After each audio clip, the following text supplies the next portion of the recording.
Ladies and gentlemen, boys and girls, children of all ages, theydies, gentle thems, and folks of all persuasions, it is I, Old School Old Fool, back with you on a Thursday night, the last Thursday night of 2020, with MFW TV episode 62, New Year's Fire 2. Tonight we have the final 7 matches of our 32-person TV title tournament. All other MFW titles are on the line. You will see the Trios title, Tag titles, the MFW Championship, and the MFW Master of the Deathmatch titles, all defended tonight, and we will crown a brand new inaugural MFW TV title holder. And tonight, because it is such a huge night in MFW, back on color commentary, the Midwest legend, Damn Dan Locke. Dan, are you there? Oh, yes, I am ready. All right. It is great to have you with us once again, Dan. Is there anything in particular you're looking forward to this evening? I want to see who comes out on the top of the dog pile here. All righty. Well then, without any other hesitation, let us get back to tournament action. We will run through the block finals / quarterfinals, starting off with the Midwest Mother, Karen Mothersbaugh, against Little Ricky, Ricardo Luis. That match is now. Dan, do you have a favorite in this one? I've learned that you never tend to go against Mom.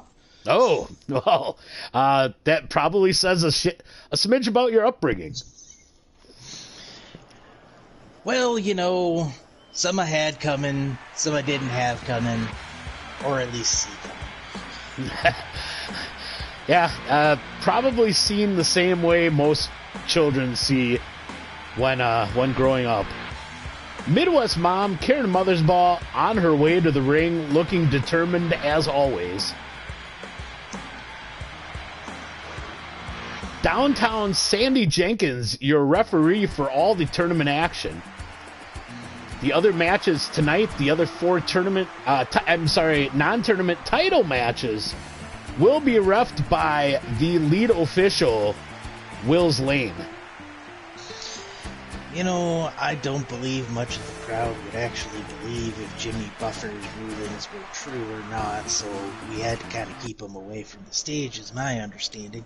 Oh, yeah, well, much of the officiating in MFW has been considered suspect by the fan base. I say that's pure nonsense and poppycock. Karen had that armbar early. She is coming out the gate hot.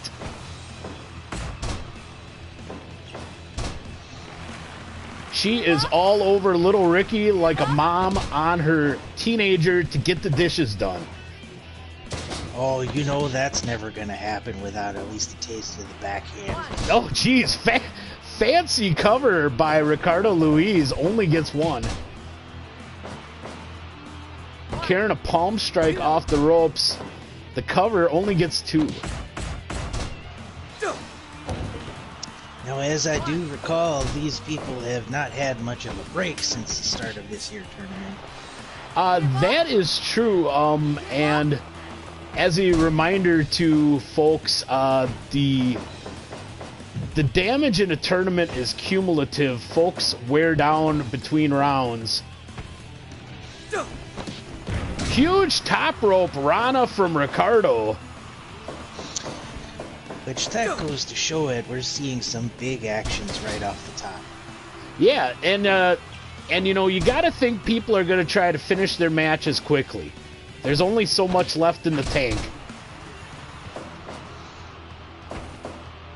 Well, you know, I'm certain some person at the top of the top of the chain here amongst the MFW to tell you there's quite a bit that can be done with fumes. But I digress. No, I suggest that's a subtle dig at Hippie Joe, who we will see in action later on this evening. It's not a dig at dear young Joseph, I'm just saying. Wow, and I think that might be the first time I heard him referred to as young. But anyway, I also digress. Big chin breaker from Karen now. It looks like she's going for that reverse cloverleaf with the body scissors. The hooks are in deep, but Ricardo finds a way out. You know, I'm surprised that she's still not putting in a smattering more of her slaps. Ah. There we go. Yeah, I was about to say, it looked like that palm strike was specifically just for you. Oh, Michinoku driver. 2.9 for little Ricky. That was out of nowhere. As always with this Ricardo, he's come up a little bit short. Nah. The Indian Deathlock, wrenching back on it, laughing the entire time, but Ricky hanging in there. Oh, that cackle sends chills up your spine. It does. That is true. Oh, there it is again, dropping Karen on her dome. And again, Karen gets out at the last split second. Ricardo up top.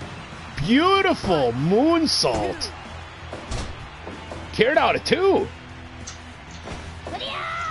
After the last couple of competitors she'd been up against, I dare say that she would not submit to such a little man.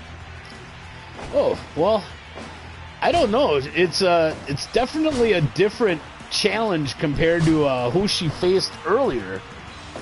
Her prior tournament matches were against Sophia, who wrestles a similar style, Sophia Rodriguez, and Cor Miller, the big, beefy man. Senator, good to see you. Just getting things underway.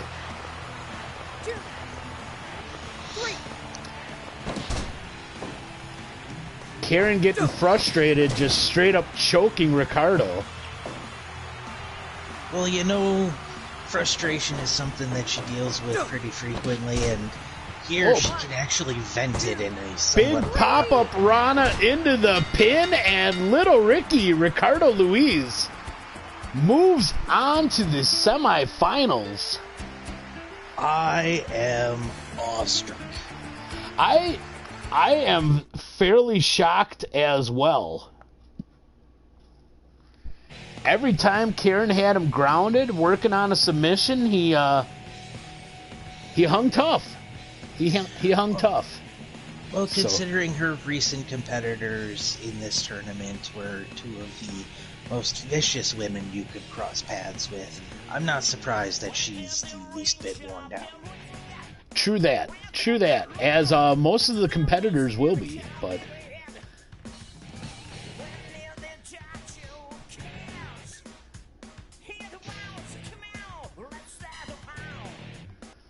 Alright, seems like folks in the chat are a little surprised as well. Mrs. Tiki God, better to be choked than to choke. That is true, because Ricardo came up victorious. The Senator, you have to be legit to beat Karen. That is also a very true statement. Well, to have made it this far in the tournament to come up against her, he certainly had to show a certain amount of guts. No space this far in the tournament is unearned. That is true. Everyone already with 2 wins under their belt. Now the Block B final, quarterfinal number 2. Ichi Kondo, the dangerous Japanese hardcore legend, up against the Flying Squirrel Victor Hinks. Dangerous in his own right. You never quite know what version of the Flying Squirrel you're going to get. I know which one I'm hoping for tonight. Ah. I want to see some aerials and acrobatics.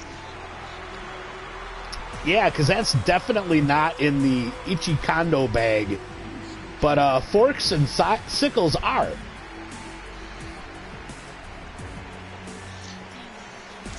I believe he will have to work quite hard to put a blade or an edge to that sword. Ichikando out first. Now, the flying squirrel Victor Hinks.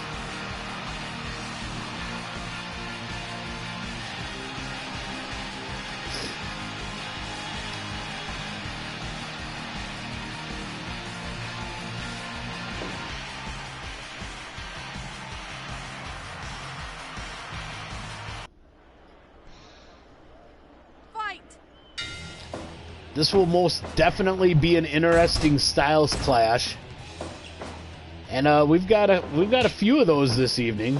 Oh, Kondo interrupted that Insigiri attempt. Oh, and early south of the border, and again. Oof! He went for both of them. One yes, at a time.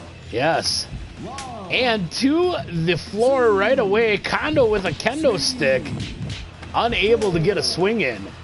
Victor with a stick of his own now. Kondo rearmed. Oh, Hinks took one. Oh, we missed a good old-fashioned sword fight out on the outside of the ring. Yeah.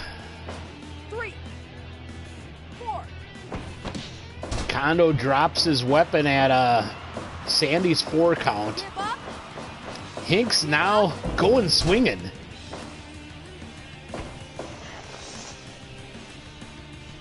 I dare say after this, Miss Sandy there needs to take a good long break from officiating, being the sole worker for several weeks now. Yeah, that is true. She probably deserves. Ooh, sickle. Hinks busted open right away. Oof. Yeah, I think Sandy definitely deserves a vacation after the close of the TV tournament.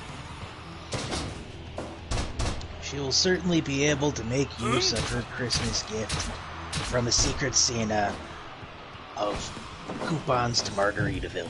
Oh, hey! Yeah, there's quite a few people that would definitely enjoy that. Oh, moonsault power slam from the top rope! Gets a 2 for Hinks. Unbelievable, that young man.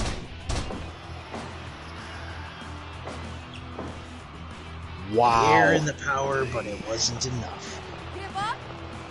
Oh, working a armbar with a trapezis hold. I don't know that I've seen that out of Hinks either.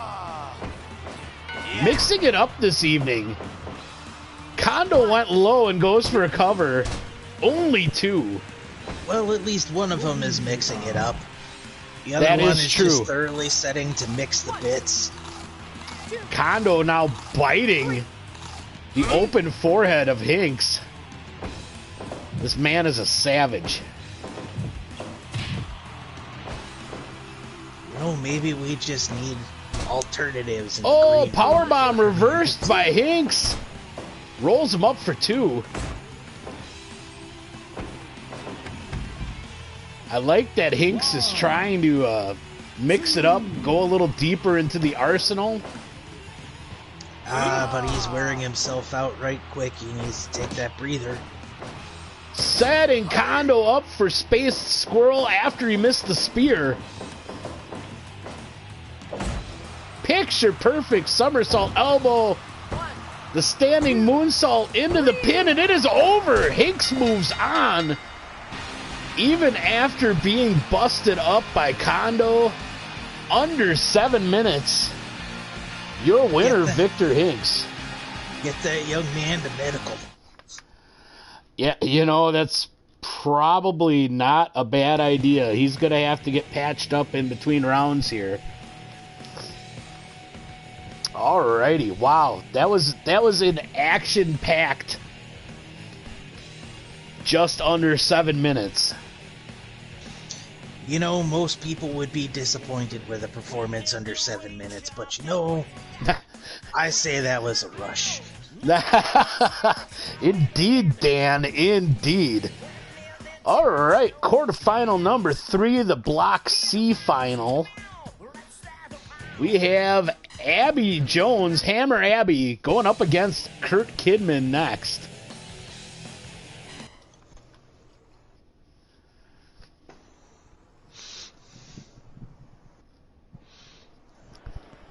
Yeah, that moonsault power slam. Wow, that was breathtaking from Hinks.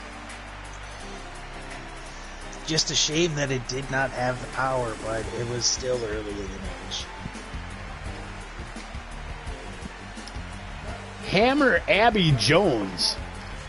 You know,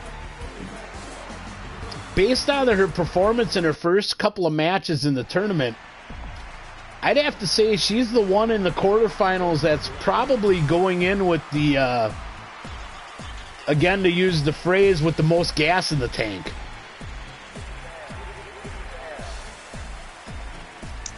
I do believe that the last few competitors has certainly had longer matches than the first few. Yeah. Kurt Kidman, don't be fooled. A gentle giant he is not. He is a nasty bruiser of a fella. Oh my gosh! Huge head kick, and Abby jumps in the ground and pound. That is not the way I expected this to start, Dan. She is not playing around. I like this one.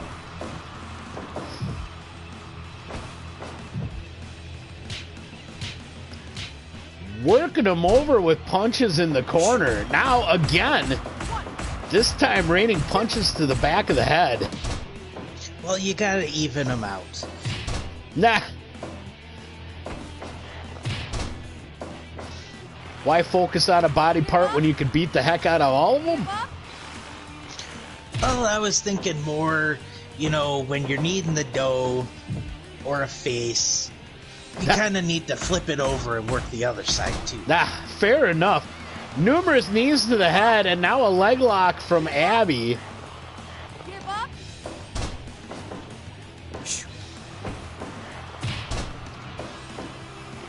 Now back to the ankle. Give up. Abby has not given Kidman a chance to breathe. Well, you know, More knees. She goes low for emphasis. She seems to specialize in that type of quick snake-like movement. Nah, It's gotten her this far. it has, and wow. I haven't seen any of the quarterfinal participants come out with this kind of energy. This is scary. Give up. Give up. And she has been absolutely dominating the big man here in these first few minutes. I'd almost say I felt sorry for him, but he's the one that chose to walk into the Give ring. up. Nah. Give up. Well, he's like the rest of them. He would love to be the TV champion.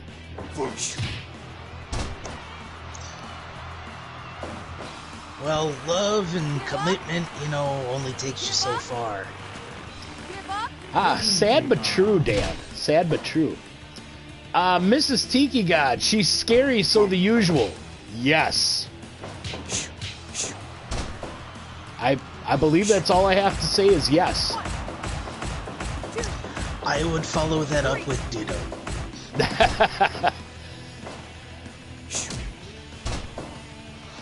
Kidman has had absolutely nothing. Hammer Abby beating him mercilessly for the past 6 minutes, and there it is. There's the tap. It seemed inevitable. Indubitably inevitable. Seems like she was almost in a race contending with Victor for the fastest match of the evening.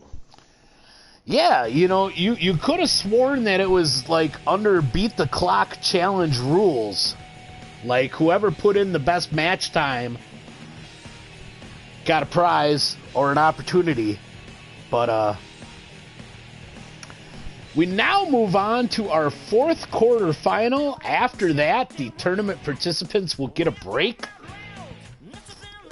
as we intersperse some title matches in between rounds of the tournament. So, our fourth and final quarterfinal / block final, Block D now. Benny Brandy against Nuevo Tigre. Mrs. Tiki God says the crowd is not pleased. Well, Vic Sketch replies, when are they ever? You know, the crowd in Fire Pro hates short matches, and they're all going to be short matches this deep into a tournament. So there will be no winning with the crowd. I'm going to pull out a statement that has become rather large in these past 4 years. Damn bots. Indeed. Alrighty. Benny Brandy against Nuevo Tigre up next. Again, a rather fun styles clash, I would say, Dan. You know, I'm just looking forward to the sass being applied. Because I want to know the Benny handle. Well, you know, Benny handles everything with his fists, but can he handle the attitude and sass of the new Tiger of Lucha? Well, I question the bar that puts him to work, because, you know, if he's considered to be an example of the clientele, you know, bunch of old drunkards, I think my nephew could deal with that. But old fashionable drunkards. Fight! Well, there you might have me.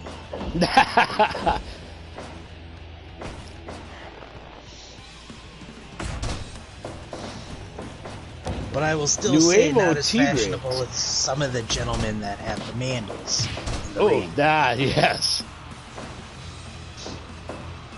Nuevo Tigre ties him up, tries to pin, only gets one. She has been the one quick out of the gate in this one. We will see if Benny tries to slow it down. An elbow and a quick jackknife cover only gets one.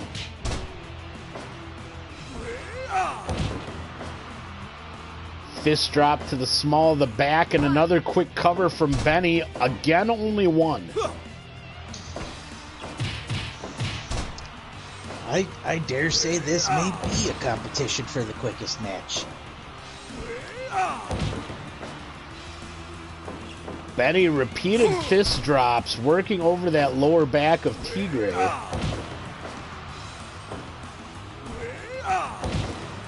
Now working the other side. Yeah, he is expending an awful lot of energy. Oh, kicks out the back of his knee. You know, I figure he just considers it climbing a much larger bar stool. Elbow drop pin. Gets a 2-9. That's kind of surprising. Uh-oh, going for bounced early. Nuevo Tigre in trouble. Sandy in for the cover. Oh, 2-9 again. Tigre just wiggles out. Oh, that's gotta be frustrating for the geriatric. Roaring elbow from Benny back to the top rope, fist drops. Can almost always say plural when he goes up for the first one. It sounds like a safe assumption. Benny setting her up for bounced yet again, lands it, flips her over for the pin. 2, 3. And that is a real quick one. Under 5 minutes. Benny puts away Nuevo Tigre. That old man's wiry, fast hands did some certain damage. That is true. I just wonder and hope if he's still got enough in him to finish it tonight. Yeah, we will definitely see. All right, saving our tournament progress and hopping out to go to championship match action. And speaking of hopping out, I am going to go get some more fuel for the rocket ship. I shall return. All right, Dan, thank you for that.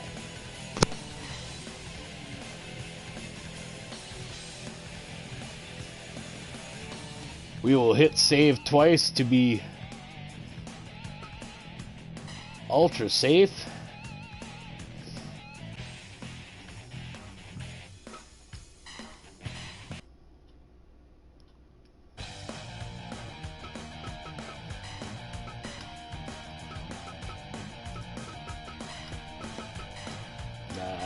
Nope.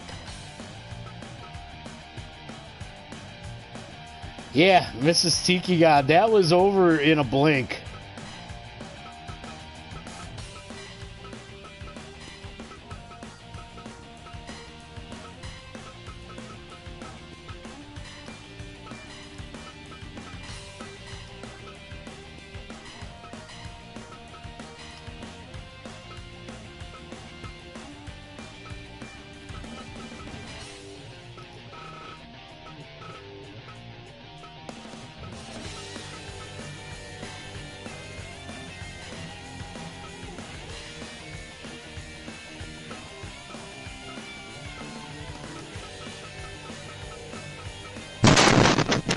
I have returned. All right, good to have you back, Dan. I am just finishing up getting things set here for our MFW Trios title match. While you were doing that, I will say, bless the people ages ago who discovered that burning and boiling beans was a valid drink. It's coffee time there, I suppose. And strangely enough, we can segue into the fact that it's Hippie Joe and the Hanschmidt twins taking on Chicago Fire for the MFW Trios titles. The Senator is excited. We are all very surprised by that. I would certainly like to see the King's Court come down hard. It would be interesting to see gold around any of their waists, to be honest.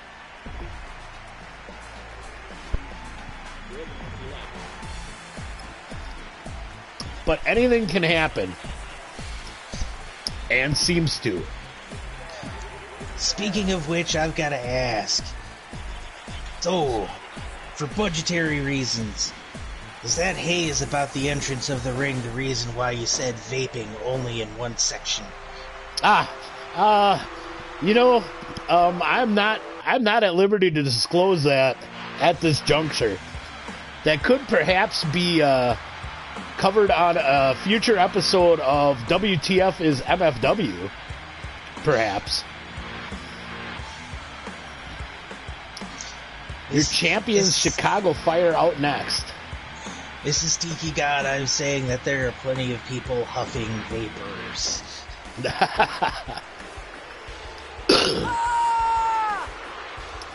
To go back to anything that can happen, the Trios title has been a hot potato since its introduction.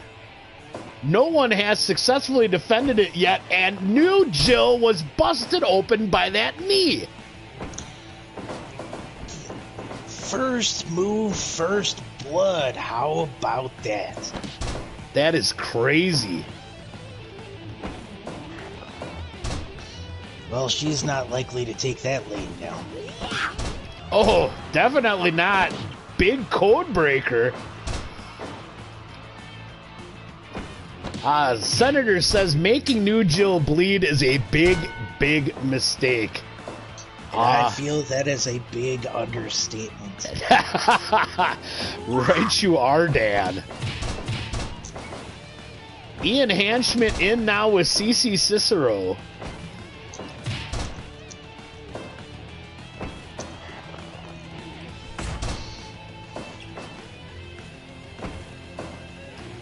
Wow, Vic Sketch. I do not disagree with that sentiment. Yeah, but I can't say that's wrong either. New Jill violence machine. Senator approves. He is ready to pass the bill to change the nickname. Well, it has been done before. That is true. I mean, if anything, I dare say that, it is much like a nickname from anyone. It is earned from the people, not from the competitor themselves. Ah, very true. Harry Blackstone tagged in now. Justin tags in Hippie Joe. I expect that old man's receding hairline to soon become a head-seeking missile.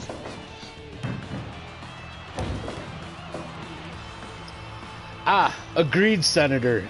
There are times that a fighter nicknames themselves, and it's always a bit iffy. I have been a firm believer that you can't give yourself a name. A name is what you earn.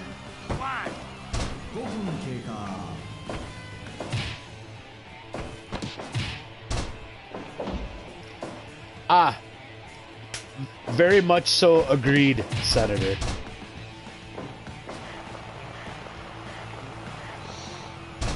I dare say one has to have some big brass on him if he wants to try and name himself after the god of war. Oh, true. Well, Senator, that was just half of the magical trash talk that was Ali. Big angle slam from Cicero.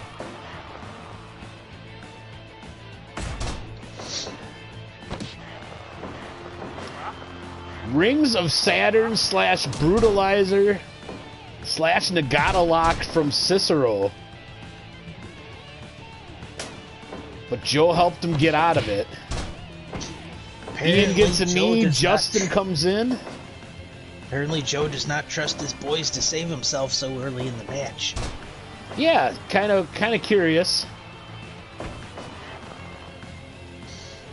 Some would say that's just being a good teammate, but I don't know. Yeah, that's definitely called by perspective, I would say. Yeah, is that being a good teammate or showing little faith? Big rising knee in the corner by Blackstone. Justin gets the heck out of there and tags in Joe.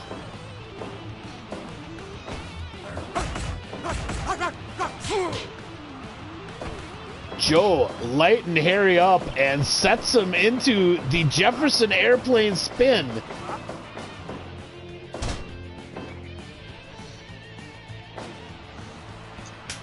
That seems to be a trip that Hippie Joe regrets ever coming down from. Nah. Mrs. Tiki God, that is also fair too.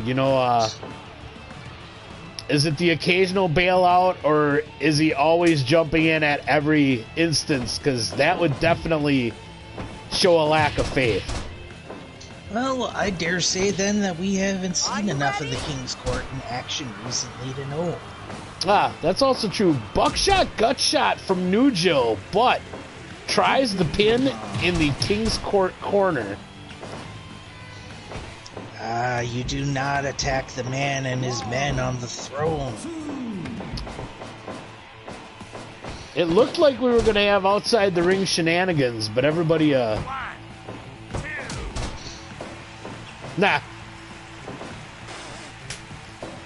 Senator says that's a proper nuance. He might just be itching to kick some fools. That is entirely possible, too. New Jill is kicking fools in a rather soft, squishy spot. Oh, it's soon going to be spongy and bruised. Oh, jeez, damn.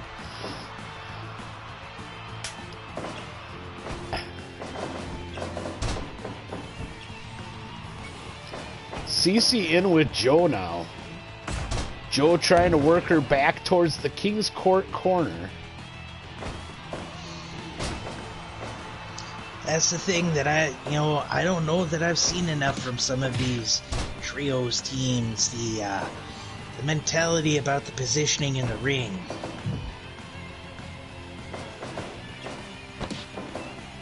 Oh! Innovative offense from Cece. That was like see it, but my jaw has dropped. That was like a swinging destroyer. Ooh.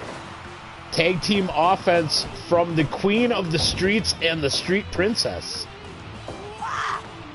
I did not realize until just this moment that this was a clash of royalty. Ah, indeed. Ah, Senator with the call, the Volador Spiral. Named after the Luchador Volador. I'm gonna have to look this one up. Oh, Misted. New Jill doing whatever it takes. Oh, Volador Jr., I am sorry. Senator clarified that. That's appreciated. I appreciate that for research purposes.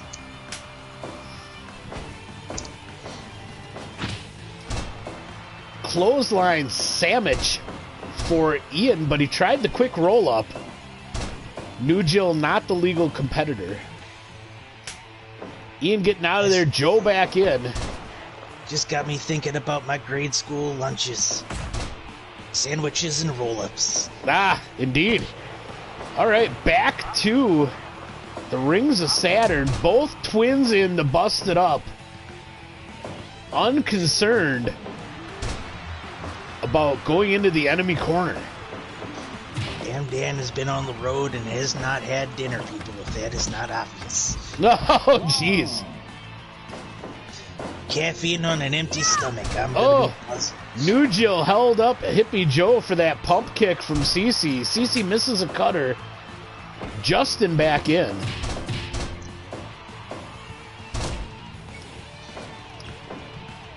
Yeah. Mongolian chop delivered by Justin Hanschmidt.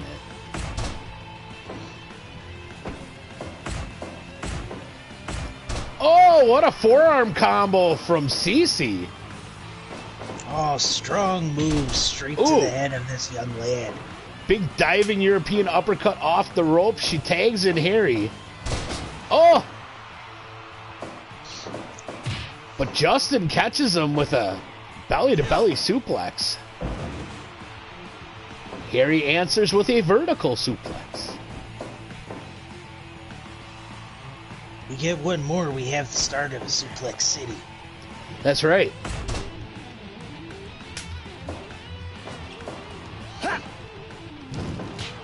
Oh! Try at the fireball, misses. Oh, Harry's like still going after Justin. Oh, Joe misses the leg drop. That's a bruised tailbone. Yeah, the knees of Harry do not miss. Twice. Straight to the sternum of Hippie Joe. Senator getting worried for his boy. Crossbody into the pin. A 2, but the Hanschmidt's there to break it up. Oh, what a combo from Chicago Fire. That is some devious work. Wow. And unfortunately, CC denied Harry his landing. Yes. But wow, just obliterating Hippie Joe in the corner. I'm sure he's feeling nothing. Nah. You're probably right, but Hippie Joe able to get away and make the tag to Ian. Earlier today, Joe saw fields of white, but he was nowhere near the snow line. Nah. Oh! What a head kick. She leaves him lay and tags in New Jill. Oh! The teamwork from Chicago Fire is off the freaking charts this evening. Unreal. This is unparalleled teamwork.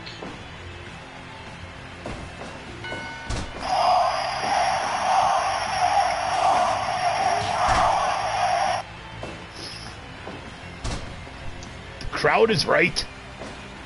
For once this evening.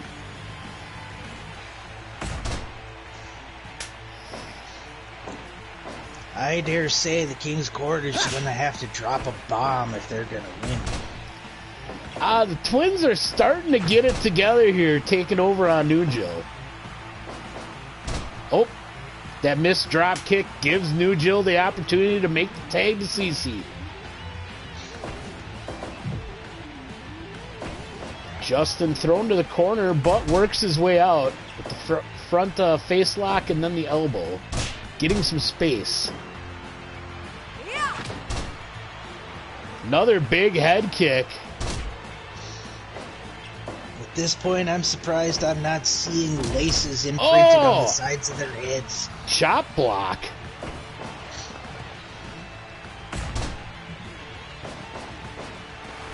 Oh, reverse STF from Justin on CC.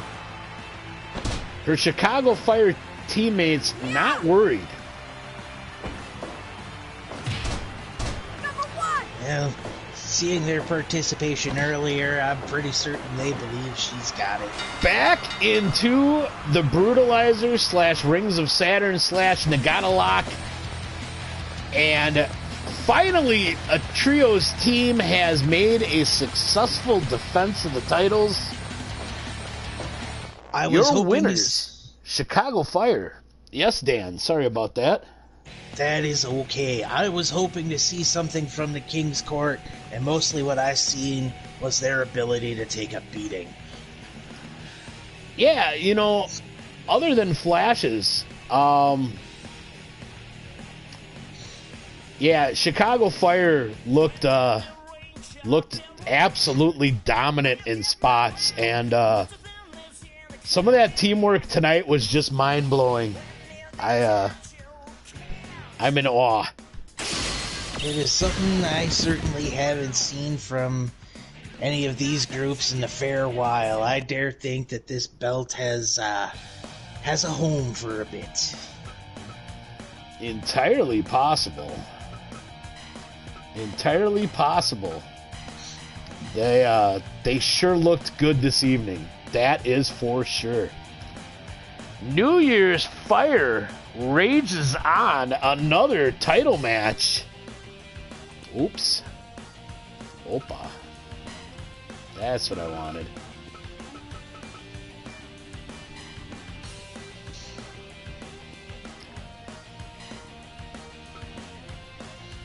Snap Suplex defending the MFW tag titles against the Dojo team of Cal Jobert and Balls Jabroni. Been a while since we've seen these young lads.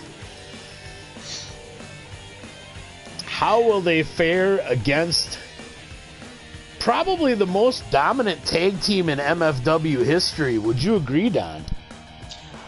I would definitely agree. There is just a veritable wall of meat on one side that is going to be hard to overcome. I would concur. Senator says, does this go past 15 minutes? Oh, ooh. You know, I think that's the magic number and where Vegas would put the line, honestly. I myself, I would like to believe in the training that these young boys have gone through. I say they can go at least 10. Well, you know. But I bet that somebody goes flying before 5. Oh,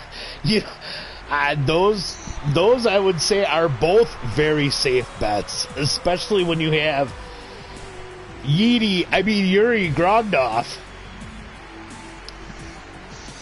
These hands were made for throwing, and that's just what he'll do. Nah, the absolute suplex superstar. Yeah. Yuri and the Bear. Snap suplex. Fight. Defending against the young lads. Oh, Doomslayer91, thank you for the follow earlier. I appreciate that. I am sorry that I just caught it now. Oh, Barge sliding to the outside, but Cal does not go after him.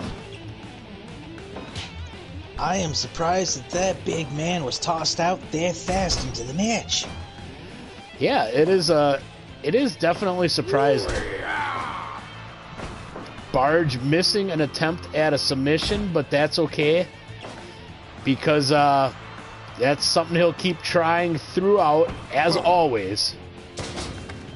Again, Barge slammed by Joe Bear. Barge slides to the outside. Short arm clothesline from the Barge and throws Cal in the Anaconda Vice. Cal out quickly. Smartly. I do not blame Barge for that quick tag. Ooh, powerbomb neckbreaker combo from Snap Suplex. And, yeah, Yuri has started throwing folks.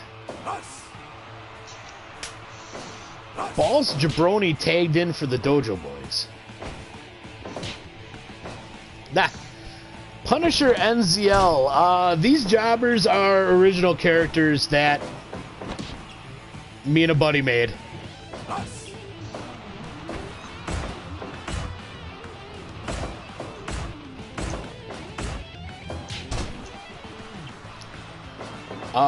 The roster I use is about half OCs and half the jobbers thrown into or the quote unquote no name characters thrown into Fire Promoter. So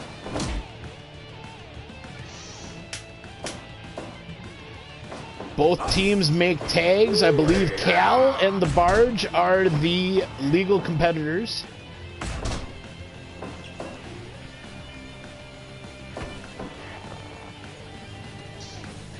Barge with the face lock, dragging Cal more back towards his side of the pond.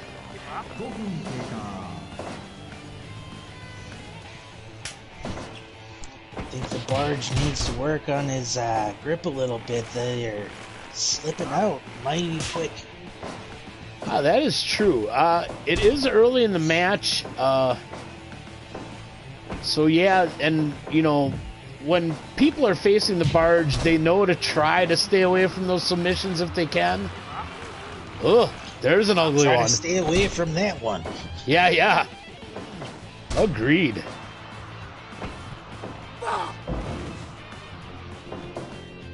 Barge with the trip turns it over into a Boston Crab. Simple and effective.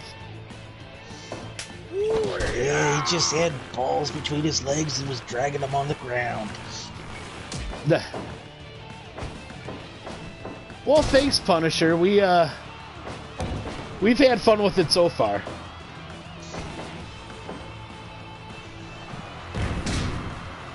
Yuri going for the For the People combo. 2 power bombs and a DVD.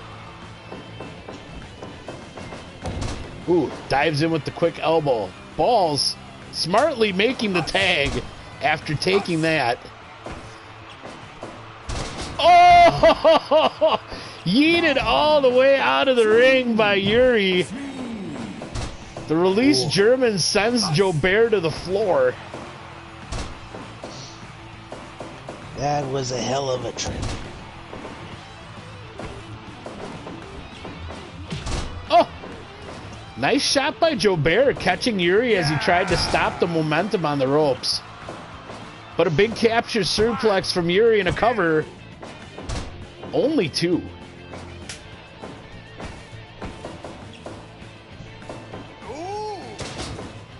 Clothesline back suplex combo from Snap Suplex.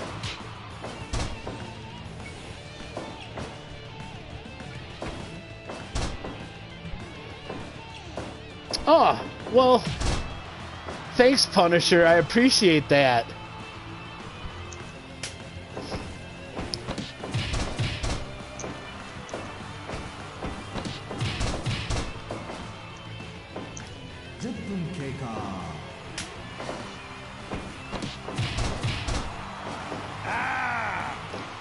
Yeah, agreed, Vic.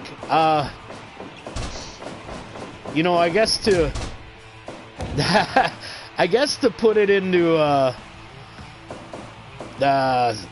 smarky terms, I think the very first and main intention of this was to pop ourselves, get a rise out of it, and it just kind of kept rolling, and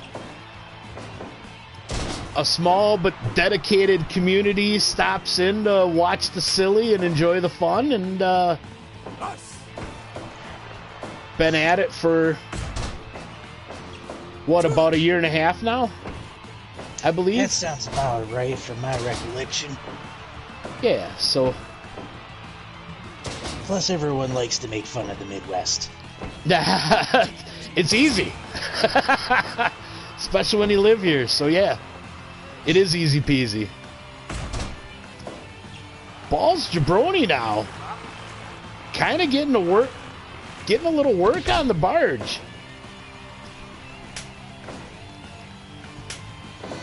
The Dojo Boys coming very close to the 15-minute line set by the Senator. Barge busy showing off while Yuri does the work. Well, you know, one man's the muscle, the other man's the flash. Nah. Big body splash off the top from Yuri. Gets 2. Big shoulder throw from Grognoff. Jobert looking like he's trying to fight back to his corner.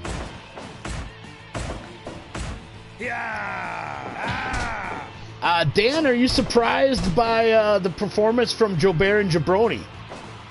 I certainly am. They did beat my 10-minute time as I had suspected by great amounts. And they're hanging. Every once in a while, they're getting one up on the champs. Oh yeah, that pair's hanging very well. Slam, backbreaker into slam from Balls. Jabroni now off the ropes. Oh, STO.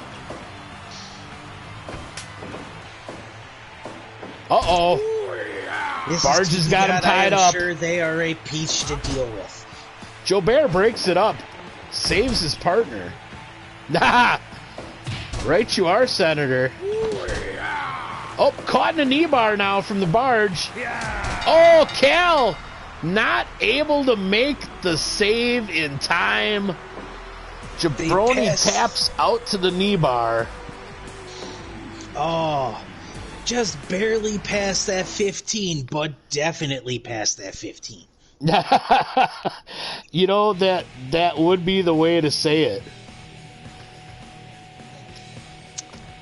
That right there has got to be a badge of honor for those boys. Senator figures the Barge was PO'd that it went over 15 minutes, so he put it away. That's a reasonable assumption. He is a hell of a man to stop when he has an opinion about how something should go. That is true. Alrighty. Back to tournament action.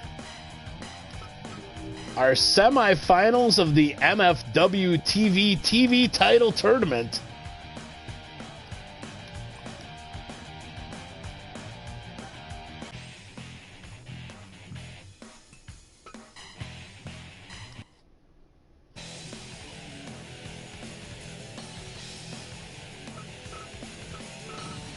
Semi-final number 1, Ricardo Luis, Little Ricky, up against Victor Hinks. Luchadors of a different feather. Dan's got to tell you right now, he's going to have a hard time trying to pick a favorite. That is not surprising.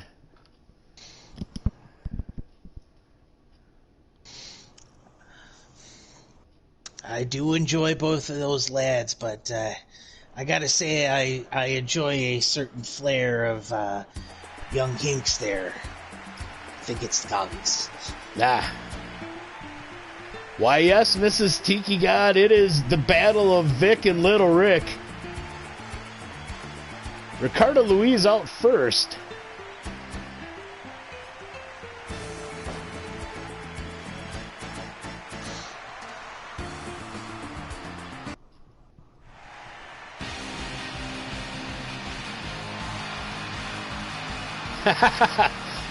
Mrs. Tiki God says, I am a poet. Very nice.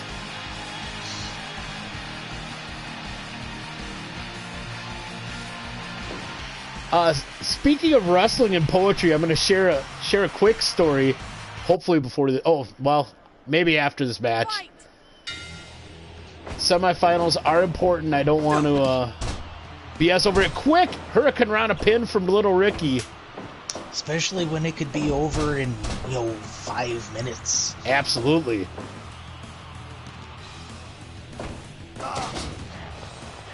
I expect fabulousness pulled out right out of the gate. Mrs. Tiki God, I will get there, though. I will do it in between semifinals.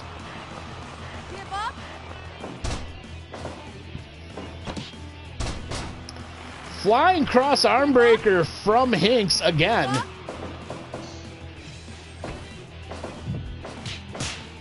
Mrs. Tiki God, I apologize. I thought I had more time during the wrestler intros. Space Squirrel coming early from Hinks.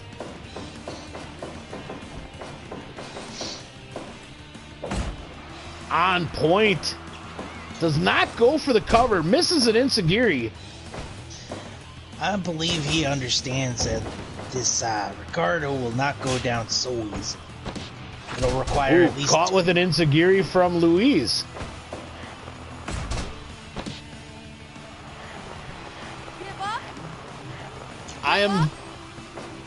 I'm surprised and not surprised by the fast pace of this one, Dan, my bad. Dan Locke. It's fine. Don was my uncle. No, alrighty then. We got confused a lot because we shared the same ID when we went to buy beer. Oh, well then.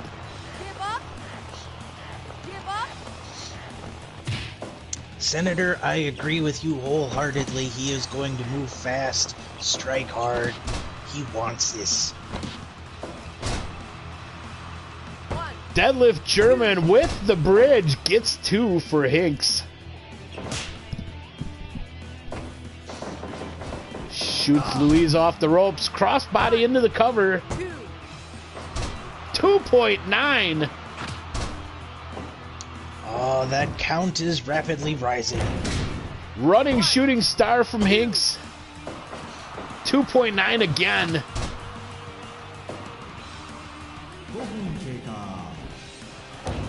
Oh, somersault senton.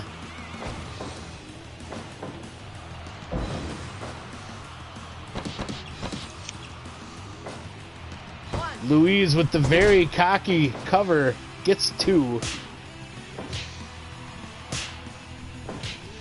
Now we're throwing hands. It's going to take a lot more to get anything better than that out of here. And exchanging super kicks. Little Ricky going for a swing now. He's trying to help him not be so little. He's trying to get a little separation in those spinal vertebrae. Big splash and a cover from Louise. Vic out emphatically at 2. Oh no! Kind of an implant buster, and then La Magistral Cradle gets 2. Oof. Sleeper transitioning into a dragon sleeper.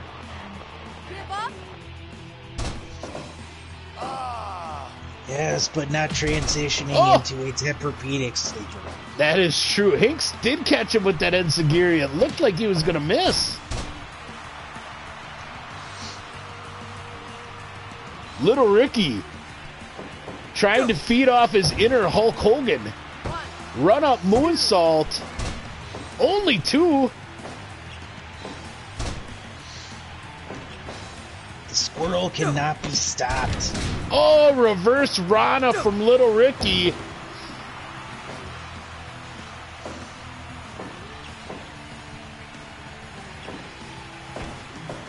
Indeed, Senator. They are both pulling out all stops. Certainly, once Hinks opened up a little bit and gave Ricky a chance. Oh, he took it. Camel clutch.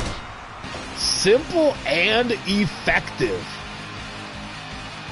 I have a feeling that his neck was weakened after getting drilled by that enziguri in the corner. And Hinks went to work. Oh, these last couple of matches in this tournament are going to fly. I believe so. Maybe finally Hinks is on his way. It is possible, man. As far as careers in MFW go, I don't think anyone has quite had the roller coaster path that Hinks has. It's easy to forget that he is a former MFW champion. It certainly is. I think that belt only stayed around his waist one evening.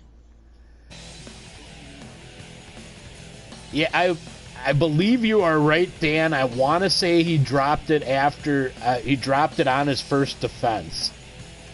That sounds about right. And he's spent every opportunity he could next trying to chase it back down, and he's not been able to succeed.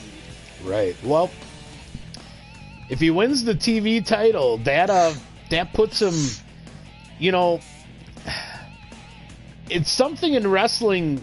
Well, okay, sorry. I'm going to take a little break and probably give you a break for a second, Dan, because there's a couple things I want to get to.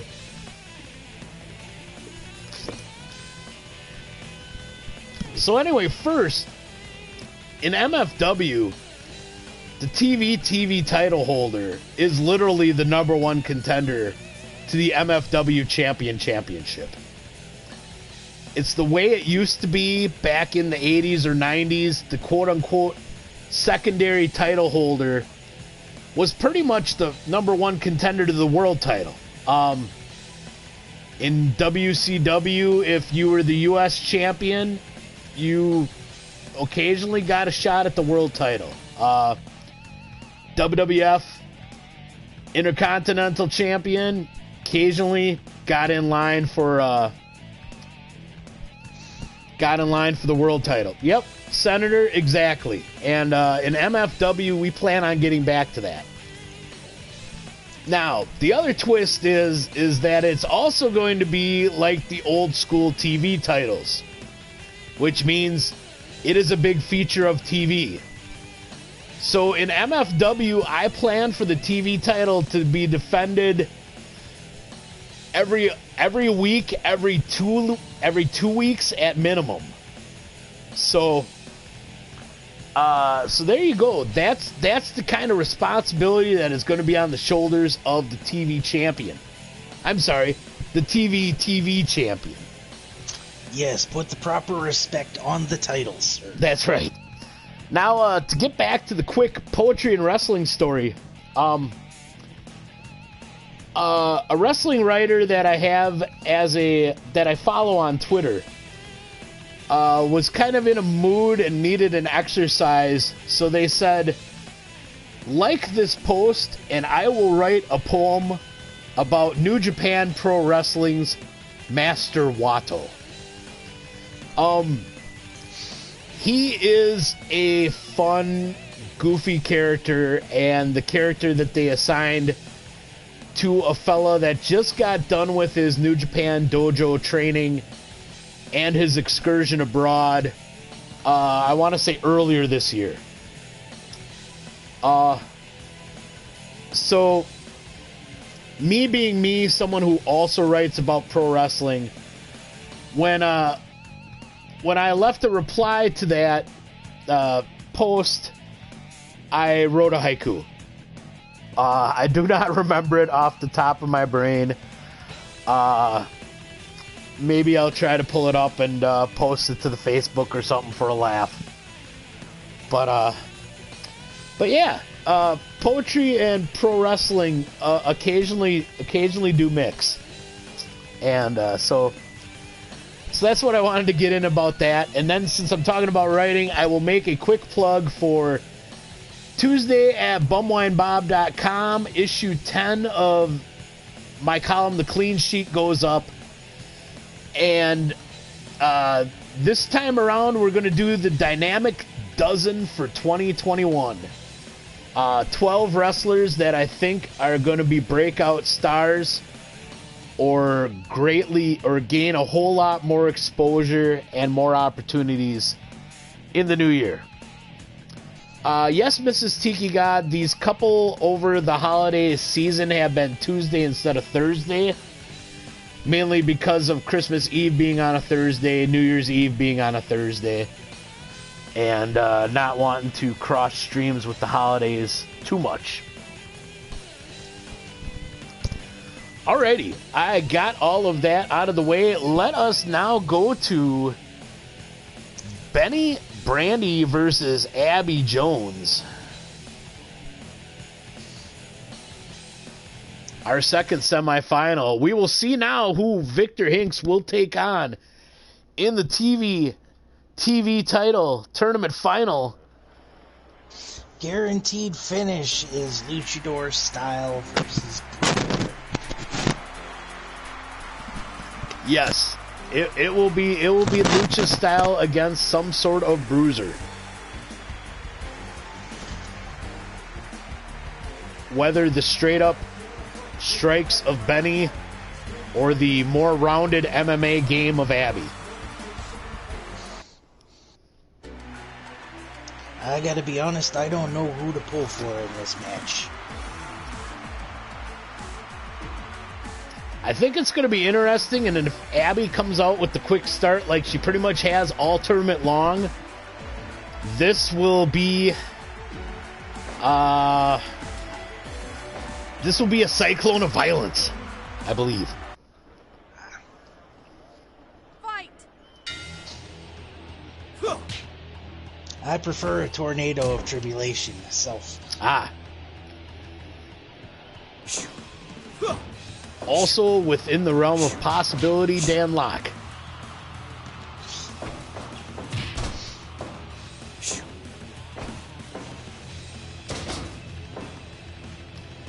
Benny Brandy with one of the 3 wrestling moves he knows. Body slam. I will say this, his list of known holds is much shorter than the 1,004 holds known by Chris Jericho. Well, you know, Benny decided that he really didn't want to have any more wrestling skills than he could count on both hands. He needs those hands closed. That is fair.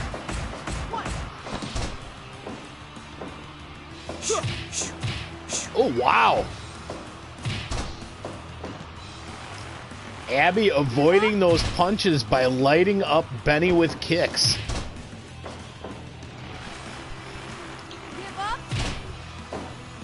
Working that ankle lock early. That old man hasn't been quite that flexible in some time.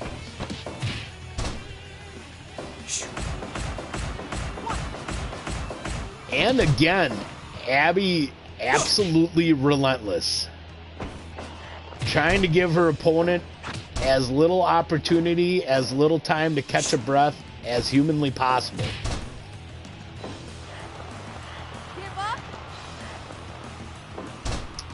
Oh, my Dark Passenger, good to see you again. Thanks for stopping by.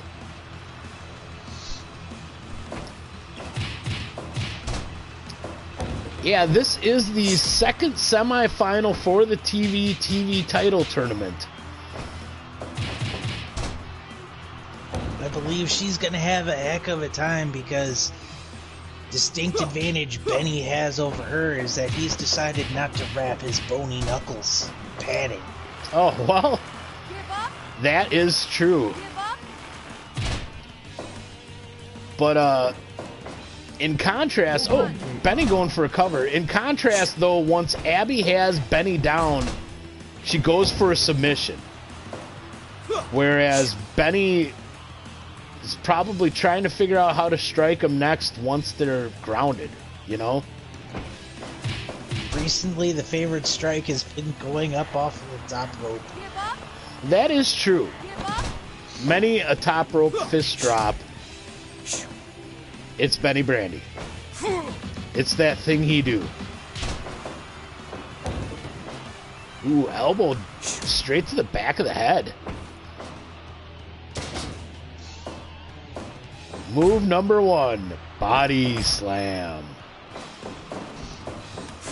Oh, straight left off the ropes. Axe kick from Abby. Looks like she was going for an ankle lock again. Benny kicks her away. Benny with ground and pound now. We usually expect that from Abby.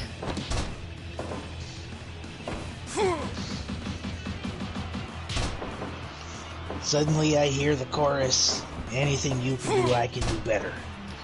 You know, that is true, and now Benny is the one trying to stay relentless and on top of it. Abby back with the ankle lock.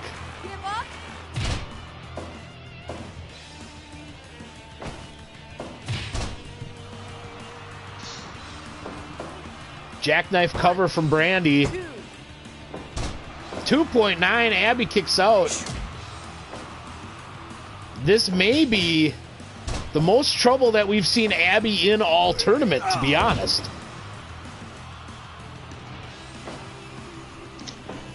That does sound pretty fair. She is not dominating as much as she had.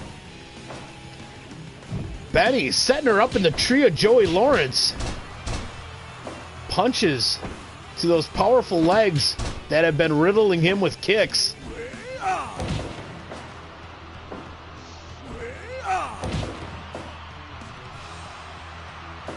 And there comes that fist drop to the buttocks. Yes. The small of the back, which sometimes misses and ends up hitting the coin slot. Very debatable. I can see it just as clear as day on the instant replay. Nah. That is a gluteal punch if I have ever seen one. Oh, well, thanks for clarifying that, Dan. Having experienced hits like that myself, I let you know those knuckle marks do not leave quietly. Oh, jeez.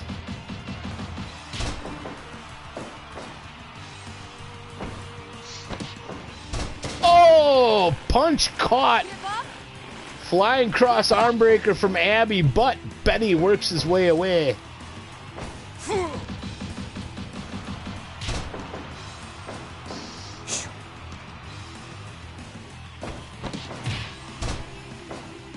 Short knee from Abby, now an arm bar, and raking that forearm across the face of Brandy. A little insult to the injury. There are plenty of injuries. Oh, huge head kick. 1, 2, 3.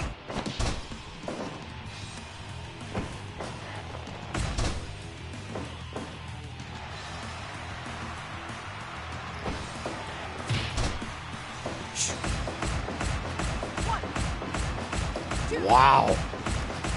This is a oh! The old man is down. The old man may be dead. I hope that the medics get down there quickly. Holy buckets. What a vicious combo. You know, I gotta I gotta think that Abby Jones knew she was getting into the deep water. This is way longer than any of her other tournament matches went. And she wanted to have something left to go into the final later on with. So you rattle the old man's brain case. Oh. Yeah, that was just an amazing finish.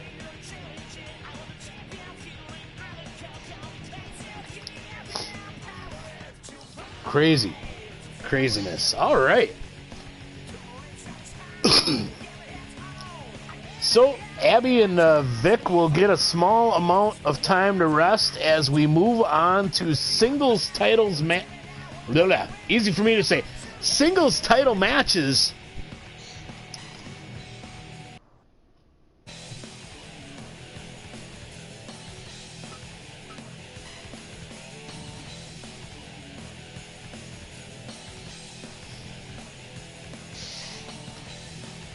Save it twice for safety.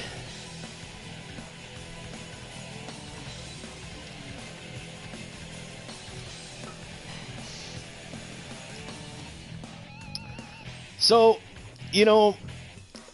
I think that semifinal was a very good segue to what's coming up next. Because I believe both of these title matches will be excessively violent.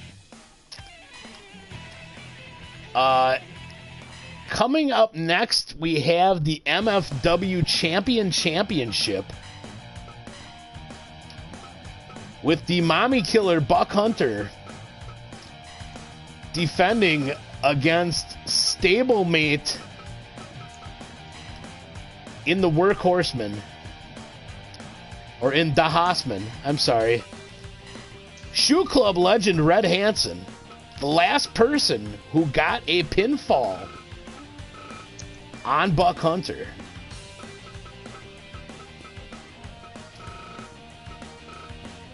In the very first MFW Fatal 4-Way quite a few weeks back.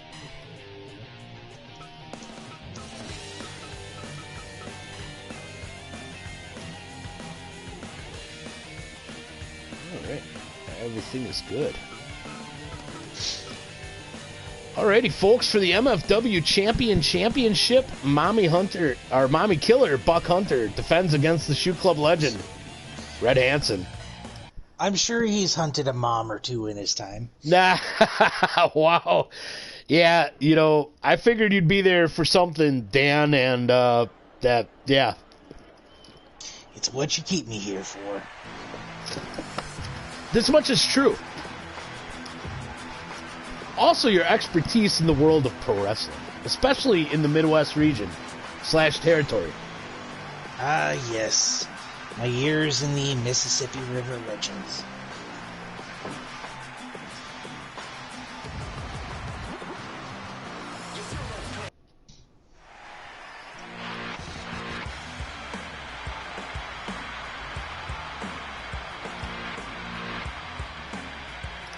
This could be potentially quick. I do expect them to beast the ever-living heck out of each other, though. Friends or teammates or not, we have two of the heavier hitters in MFW inside this ring.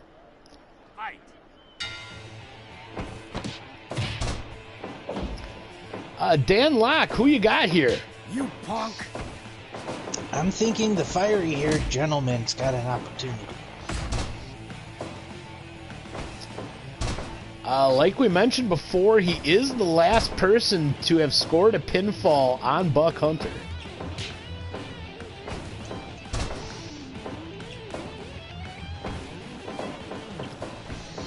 Shot off the ropes. Oh, but Red runs him through.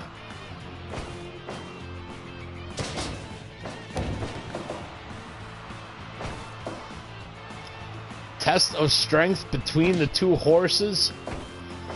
Nothing doing. Another slam, and Buck slips to the outside. You bastards. Forever. That's something that I have been missing tonight, is a little bit more action around the outside.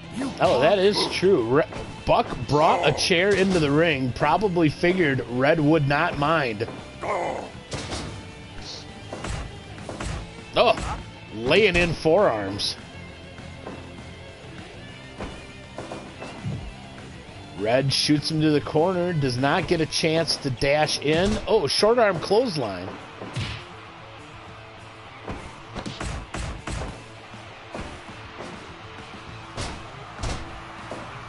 Backbreaker from Hansen. And a jumping headbutt from Buck Hunter. I don't think it ever has been clarified whether or not that cap of his is loaded. If there is perhaps an international object in there. You know, some have said that it does seem to sit a bit firmly upon his head. Ah.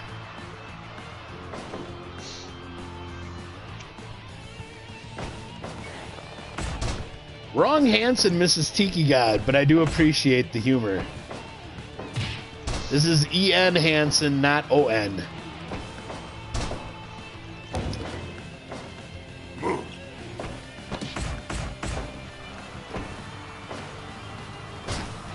And Red Hansen definitely does not have much of a singing voice.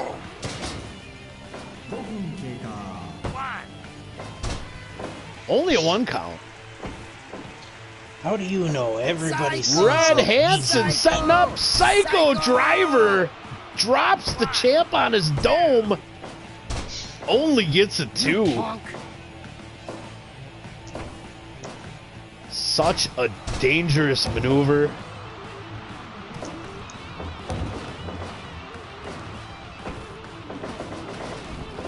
Off the ropes now. Buck ducks the clothesline though. Ah! All right, Senator. 1, appreciated. 2, please focus on your own. And hope you have a wonderful show this evening.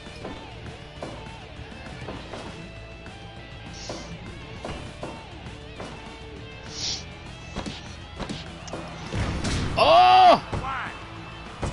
The package tombstone gets 2-9 for Hansen.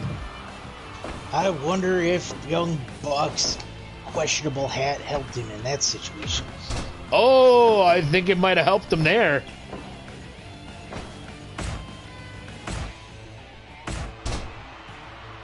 Repeated European uppercuts from Hansen.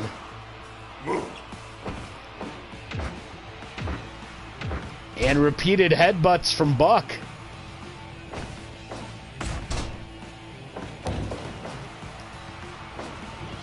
Hansen with the cover. Oh! Your champion out at 2-9 misses the big discus clothesline. Which I gotta say, in honor of Brody Lee, I would love to see somebody win with a giant discus clothesline this evening. Oh, spear from Hansen. Sorry, what was that, Dan? He's with the high vis vest. How did he miss? Oh, that's a good question. Hansen trying for probably another one of his many drivers. Oh, discus lariat lands. Buck looking a little gassed, though. Hansen keeping up the pressure.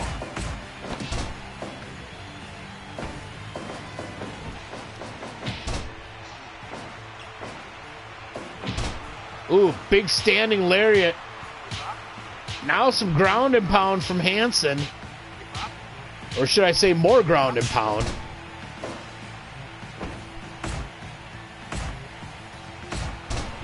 You bastard! Buck kicks him away. Gets a quick chance to breathe. Of a future champion. Hansen misses the lariat in the corner. Buck with a shoulder tackle.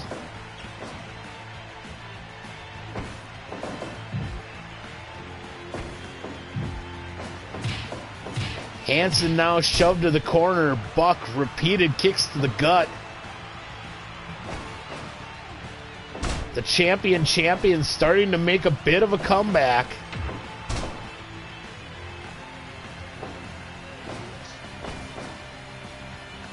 Psycho! Oh no, another Psycho driver. Psycho! Oh, can Buck withstand that? Oh, how did two? I'm not sure there's anything up there to damage on that man. Yeah, gosh. Hansen also starting to slow down a little. Not surprising. Buck with the big splash off the ropes. Oh, Hansen out at 2-9.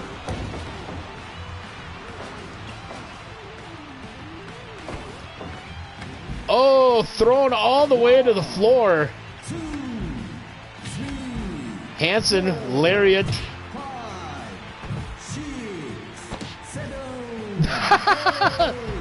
Oh, gotch pile driver on the floor by Hansen.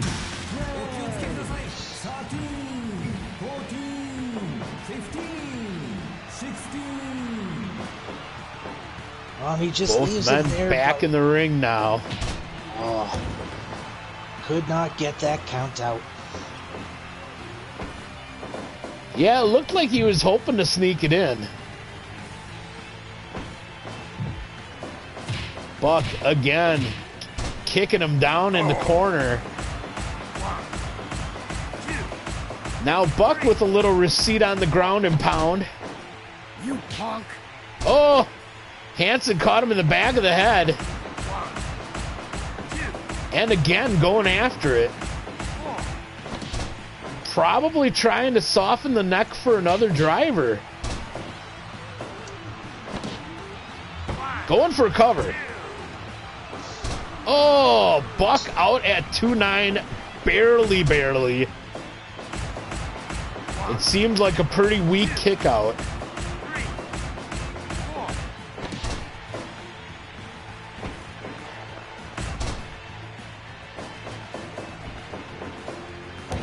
Ooh, leg drop from Hansen.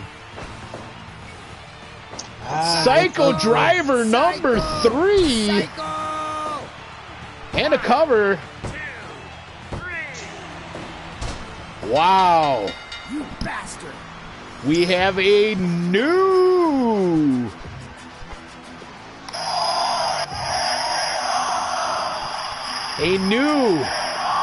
MFW champion in Red Hansen.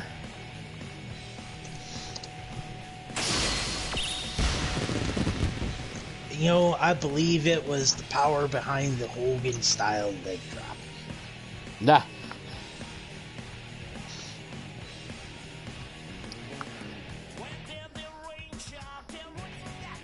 Wow. Yeah, that, you know, and it seemed like solid strategy. He just kept, you know, working on the head and neck. And then when he got a chance, he'd hit a driver. Or a Psycho driver. Or...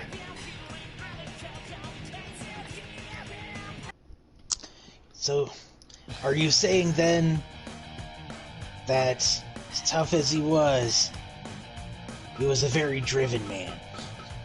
Ah, yeah, I would definitely say so.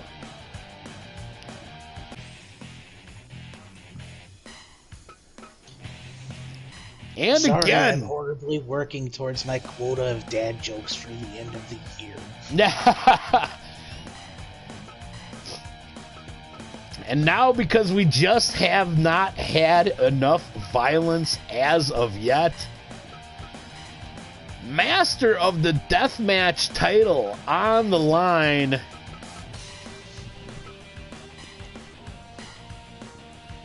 Yuri Grognov defending against the very first, the OG, the Caustic Co-Ed, Holly Ames, in tonight's Barbed Wire Massacre.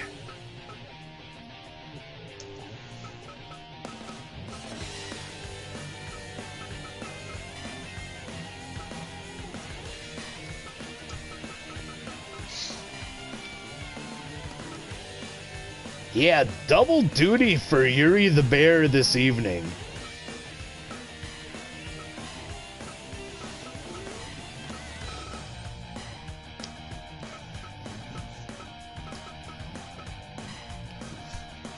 Alrighty, the fourth of 5 title matches this evening. After this, the MFW TV title finale. Victor Hinks against Abby Jones. But right now, in the confines of an exploding ring, surrounded by explosive barbed wire, your master of the deathmatch champion, Yuri the Bear Grognoff, defends against Holly Ames. I got a feeling this one's gonna pop off. I would agree with you, Dan Locke.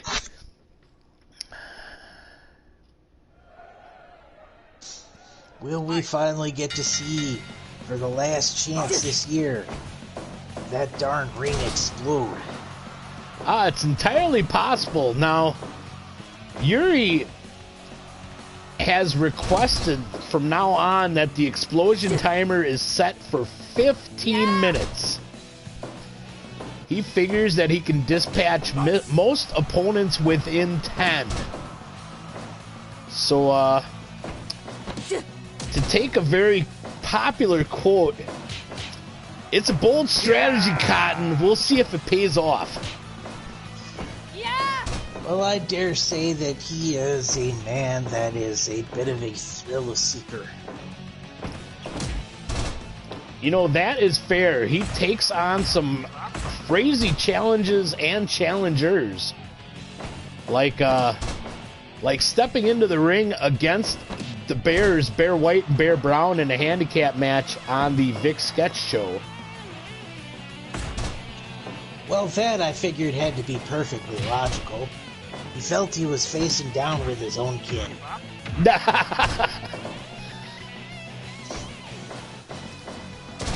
Ooh, gut wrench suplex from Yuri. Holly holding her own so far. Oh! Deadlift German from Holly. Showing off her suplex skills. Oh! Ugly Saito suplex from Yuri. This truly has become the suplex city we always wanted.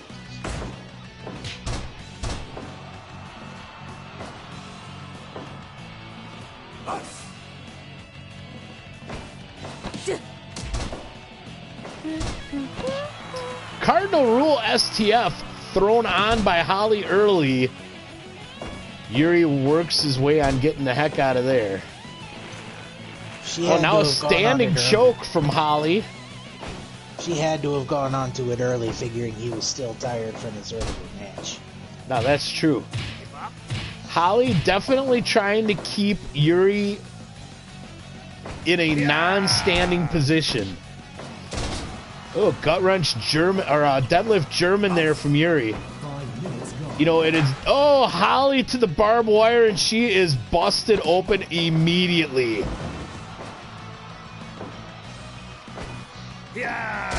Ooh, capture suplex from Yuri.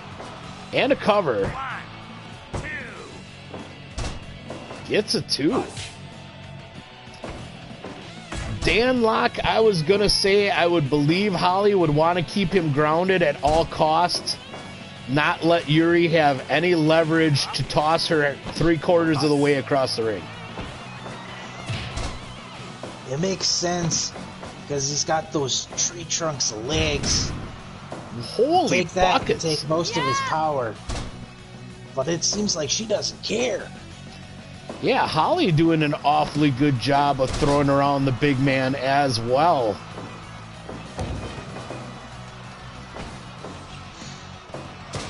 That young lady Exploder. has to be hopped up on some adrenaline right there. Oh, Yuri sent to the barbed wire. Now a high angle crab from Holly.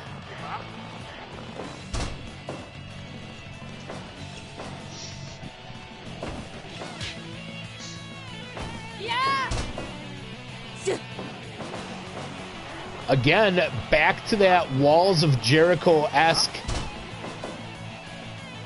high angle crab.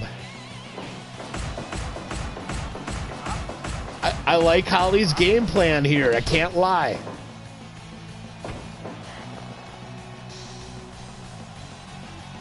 Looks like she's shooting for the quick matches that she used to have. Oh, nice mule kick out of that situation.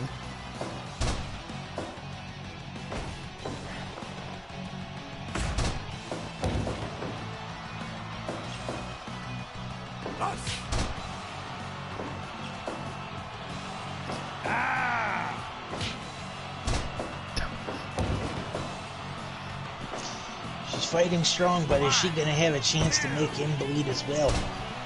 That is a question. Very close near fall. Oh, Holly got him tied up and trying to rein in some punches. Yuri with like a short slam to get out of that situation. Yuri sent to the ropes again. I believe Yuri is busted open now as well. He is. Oh! Head capture suplex with the bridge. Only gets two though. Holly trying another cover.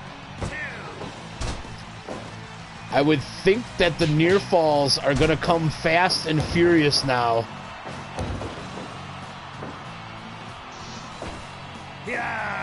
Oh! Another capture suplex from Yuri. But he's sent to the barbed wire again. Oh, and that clock is ticking down. That's right.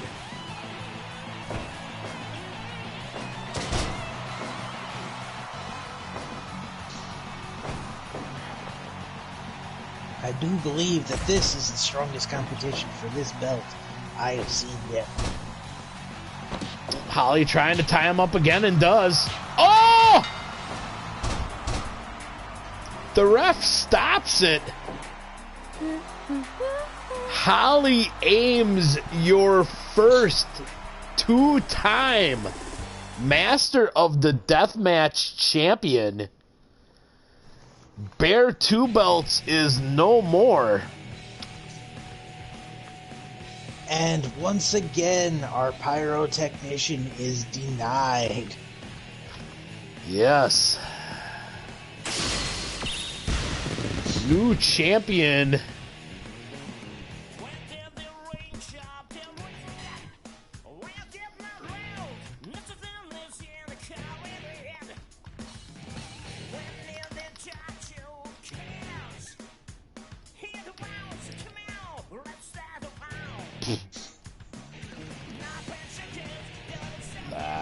Oh, there's what I want.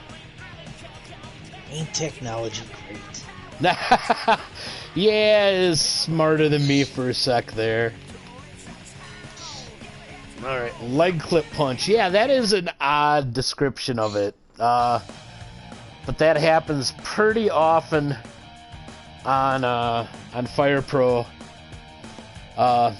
You know, our beloved favorite, the double lotation moonsault. Yes. The English is a feature. Yes, it is. Alrighty, folks. Thanks for sticking with us thus far on this supersized edition of MFW TV.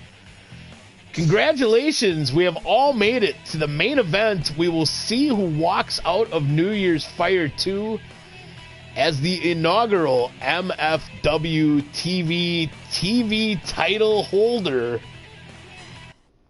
It is time for your main event. The finals of the MFW TV title tournament. Victor Hinks taking on Abby Jones. But first,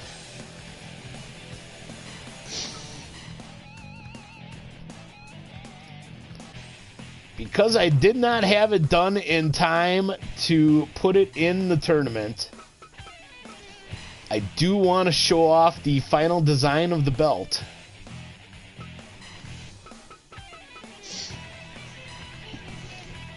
There you go. A little bit of a change. All the other belts in red or some combo of the MFW colors. This one, a tasteful blue leather strap with a fine gold faceplate. I'm sure that would look mighty fine on the young Hinks's waist. Yeah, I think it'll look good on either of them. I am admitting personal bias. Oh, well, 3 cheers for honesty then, Dan Locke. If anything, I know that I don't have enough mental capacity to lie well. Alright, so now after that slight detour, so that we can see what these folks are actually fighting for, ladies and gentlemen, your main event. Victor Hinks versus Abby Jones for the MFW TV title.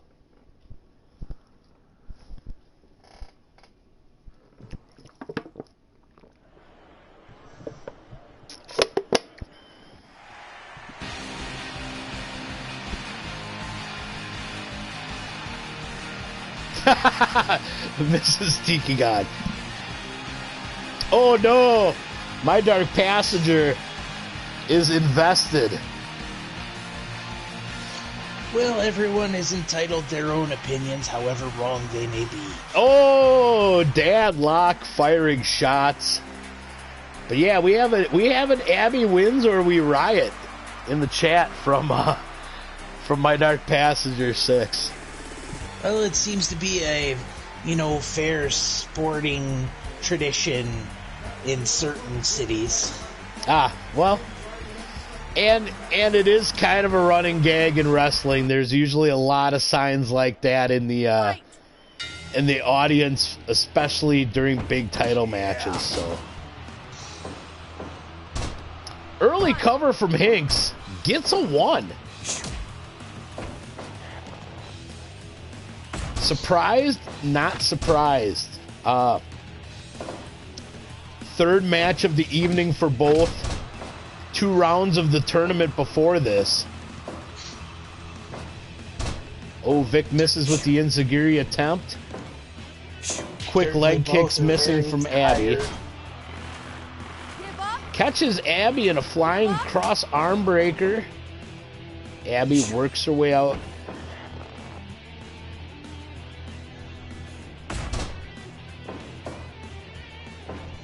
Oh, that enziguri landed.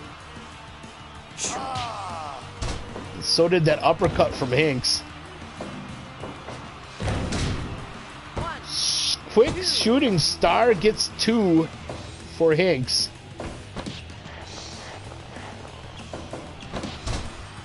Oh! Senator has spoken. I knew there had to be fellow fans in this crowd. Nah.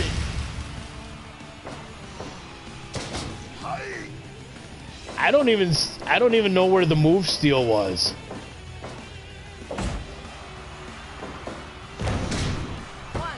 Space Squirrel, standing shooting star. It is over. 3 minutes. Finally, 3 minutes. The young Victor has redeemed himself in the eyes of the crowd. Victor Hinks victorious. And your new inaugural. Throw that audience out of here. Yeah, it was a tournament that big, 32 people. It's not going to be a classic. Oh,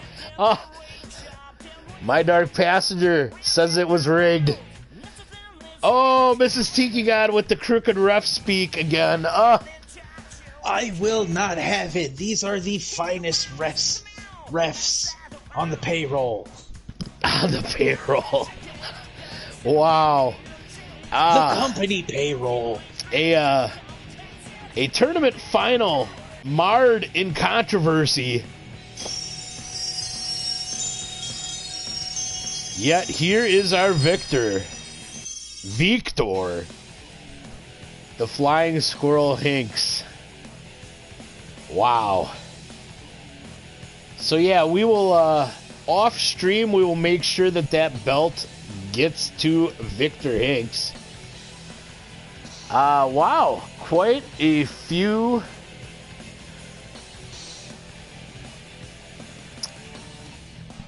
title changes this evening. Every singles title changed hands.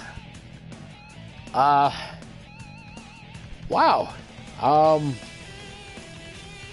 That was a heck of a night of action, folks. I'm a smidge spent. Oh. Ogio Gelthorpe. Quick question. When I download moves from the workshop, where do they go on my games? I know how to download wrestlers. If you are talking about PC, sadly, we are not as aware. Yeah, and yeah, judging by the price of 10, which I want to say it was on end of year Steam sale.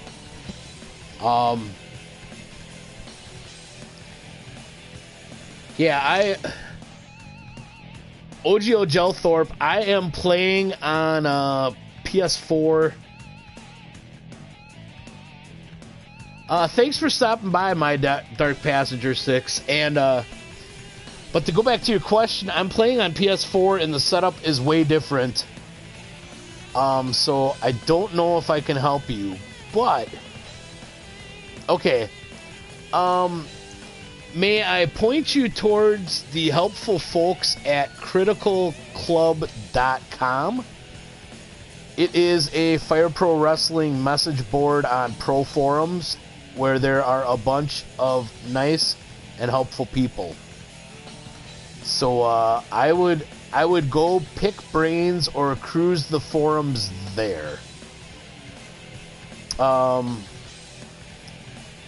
Otherwise, as far as other places for Fire Pro help, it was again.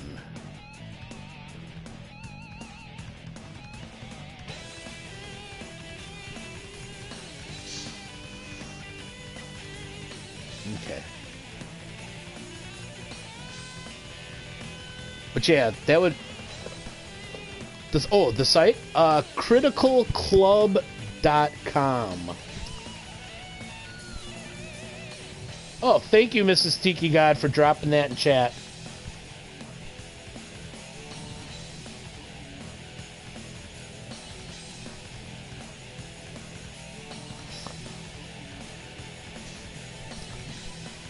Yeah, otherwise, if you're on Reddit, I know there's a Reddit for Fire Pro.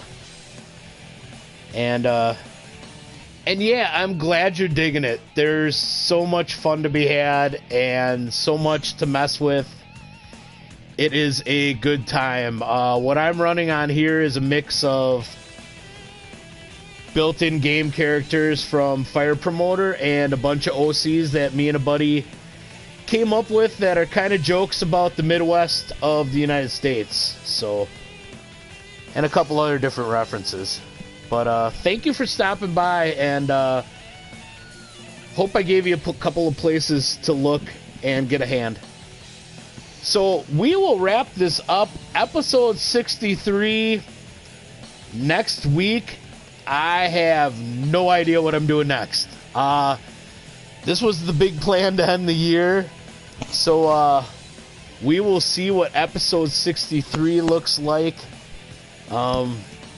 I want to thank the Midwest legend Dan Locke for coming back and doing color commentary this evening.